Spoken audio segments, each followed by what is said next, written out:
பாஜகவுடன் அதிமுக கூட்டணி வைத்ததில் இருந்து பல்வேறு சலசலப்புகளும் சர்ச்சைகளும் தொடர்ந்து வரும் நிலையில் தற்பொழுது அதிமுகவின் மூத்த உறுப்பினர்களில் ஒருவரான அன்வர் ராஜா பாஜகவுடனான கூட்டணிக்கு எதிர்ப்பு தெரிவித்து திமுகவில் தன்னை இணைத்துக் கொண்ட சம்பவம் அரசியல் களத்தில் பரபரப்பை ஏற்படுத்தியுள்ளது.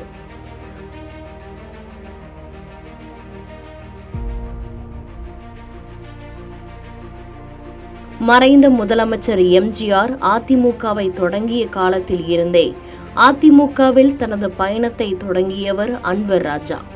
அண்ணா மற்றும் எம்ஜிஆரின் மீதான ஈர்ப்பில் அதிமுகவில் தன்னை இணைத்துக் கொண்ட அன்வர் ராஜா கட்சி பணிகளை தீவிரமாக மேற்கொண்டதால் 1986 ஆண்டு முதல் 2001 ஆண்டு வரை ராமநாதபுரம் மாவட்டத்தின் மண்டபம் பஞ்சாயத்தின் சேர்மனாக பணியாற்றி வந்தார். அந்த காலகட்டத்தில் ராமநாதபுரம் மாவட்டத்தின் வளர்ச்சிக்கு பெரிதும் பங்காற்றினார். அதன் பின்னர் 2001 ஆண்டு சட்டமன்ற தேர்தலில் ராமநாதபுரம் தொகுதியில் போட்டியிடும் வாய்ப்பு அன்வர் ராஜாவுக்கு கிடைத்தது. தமிழ் மாநில காங்கிரஸ், அகில இந்திய காங்கிரஸ், பாட்டாளி மக்கள் கட்சி, இடதுசாரிகளுடன் கூட்டணி அமைத்து அதிமுக போட்டியிட்டு 2001 சட்டமன்ற தேர்தலில் வெற்றி பெற்று ஆட்சி அமைத்தது. அந்த தேர்தலில் ராமநாதபுரம் தொகுதியில் 59,000க்கும் மேற்பட்ட வாக்குகளை பெற்று முதன்முறையாக சட்டமன்ற உறுப்பினராக தேர்ந்தெடுக்கப்பட்ட அவருக்கு அப்போதே அமைச்சர் பதவியும் வழங்கப்பட்டது. மறைந்த முதலமைச்சர் ஜெயலலிதா தலைமையிலான அமைச்சரவையில் அவருக்கு தொழிலாளர் நலன்துறை ஒதுக்கப்பட்டது. 2001 முதல் 2006 ஆண்டு வரை 5 ஆண்டுகள் அமைச்சராக நீடித்தார். அதன் பின்னர் சட்டமன்ற தேர்தலில் அவருக்கு வாய்ப்பு வழங்கப்படாத நிலையில் 2014 நாடாளுமன்ற தேர்தலில் ராமநாதபுரம் மக்களவை தொகுதியில் போட்டியிட வாய்ப்பு வழங்கப்பட்டது. கிட்டத்தட்ட 4 லட்சத்திற்கும் அதிகமான வாக்குகளை பெற்று வெற்றியடைந்து நாடாளுமன்றத்திற்குள் நுழைந்தார். நாடாளுமன்ற உறுப்பினராக இருந்தபோது வெளியுறவு, சிறுபான்மை விவகாரங்கள் போன்ற குழுக்களில் அவர் பணியாற்றினார்.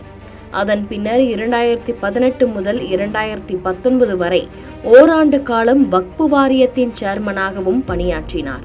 ஜெயலலிதாவின் மரணத்திற்கு பிறகு 2019 நாடாளுமன்ற தேர்தலில் அதிமுக பாஜகவுடன் கூட்டணி அமைத்து தேர்தலை சந்தித்ததற்கு அன்வர் ராஜா அதிருப்தி தெரிவித்தார். தொடர்ந்து 2021 சட்டமன்ற தேர்தலில் பாஜகவுடன் கூட்டணி அமைத்து அதிமுக தேர்தலில் போட்டியிட்டதற்கு கண்டனம் தெரிவித்து பேட்டி ஒன்றையும் அளித்திருந்தார். இபிஎஸ்க்கு எதிராகவும் சசிகலாவுக்கு ஆதரவாகவும் அவர் பேட்டி அளித்ததால் கட்சியில் இருந்தும் நீக்கப்பட்டார். அதன் பின்னர் கட்சியை ஒருங்கிணைக்கும் முயற்சியில் ஈடுபட்டவர்கள் எடப்பாடி பழனிசாமியிடம் மன்னிப்பு கடிதம் வழங்கி மீண்டும் சேர்த்துக் கொள்ளலாம் என அதிமுக சார்பில் அறிவிக்கப்பட்டது.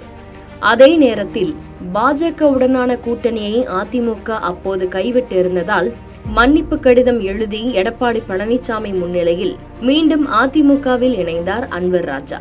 இந்த நிலையில் மீண்டும் பாஜகவுடன் கூட்டணி அமைத்து 2026 தேர்தலில் அதிமுக போட்டியிடும் என அறிவிக்கப்பட்ட நிலையில் கட்சியில் பெரியதாய் தலை காட்டாமல் அன்வர் ராஜா இருந்து வந்தார். இதையடுத்து இன்று திடீரென அறிவாலயத்திற்குள் என்ட்ரி கொடுத்து முதலமைச்சர் மு க ஸ்டாலின் முன்னிலையில் திமுகவில் தன்னை இணைத்துக் கொண்டார். அன்வர் ராஜா அறிவாலயத்திற்கு என்ட்ரியான அடுத்த நிமிடமே கட்சியின் அனைத்து பொறுப்புகளிலிருந்தும் அன்வர் ராஜா நீக்கப்பட்டதாக அதிமுக பொதுச் செயலாளர் எடப்பாடி பழனிசாமி அறிவித்துள்ளார். கடந்த சட்டமன்ற தேர்தலுக்கு முன்பாக இதேபோல் அதிமுக முன்னாள் அமைச்சர் செந்தில் பாலாஜி திமுகவில் இணைந்து சலசலப்பை ஏற்படுத்திய நிலையில் தற்பொழுது அதிமுக பாஜக கூட்டணிக்குள் குழப்பம் நீங்காத நிலையில் அதிமுகவின் முன்னாள் அமைச்சரும் நாடாளுமன்ற உறுப்பினருமான அன்வர் ராஜா திமுகவில் இணைந்த காட்சிகள் தற்பொழுது அரசியல் களத்தில் பரபரப்பை ஏற்படுத்தியுள்ளது.